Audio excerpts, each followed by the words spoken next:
لبيك يا سلمان لبينا الأوامر والنداء، لبيك يا ملك على النخوة رفيعا مستواه، لبيك يا أغلى وطن وارض الرسالة والهدى، نتبع نبي الله والخلاق ما نعبد سواه، حنا قبيلة كيسي مثل الشوك في الحور العدا، والله ما نترك عدو الدين يلعب على هواه، حنا لنا في المجد تاريخ على طول المدى، رايتنا بيضاء وتاريخ الوفا كل الرواه، حنا لنا مجد قديم وليس مجد مبتدى، وإذا عملنا الجرح كل الطب يا جزان دواه، اسأل جبل دخان يوم انه تخاطب مع شدا، كان تفهم يا شدا لكنه طغى نواه، لبيك يا سلمان لبينا الأوامر والنداء، لبيك يا ملك على النخوة رفيعا مستواه،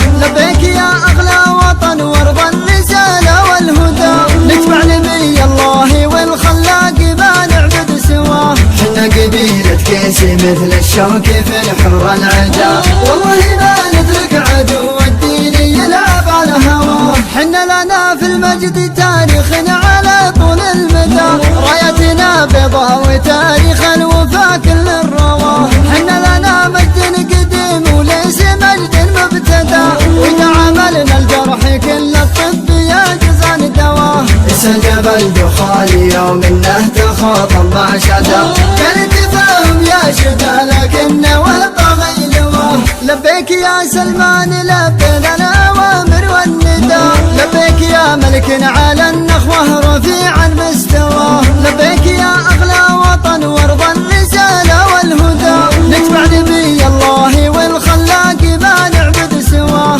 حنا قبيلة كيسي مثل الشوك في الحور العدا، والله ما نترك عدو الدين يلعب على هواه، حنا لنا في المجد تاريخ على طول المدى، رايتنا بيضاء وتاريخ الوفا كل الرواه، حنا لنا مجد قديم وليس مجد مبتدى، وإذا عملنا الجرح كل الطب يا جزان دواه، اسأل جبل دخان يوم انه تخاطب مع شدا، كان تفهم يا شدا لكنه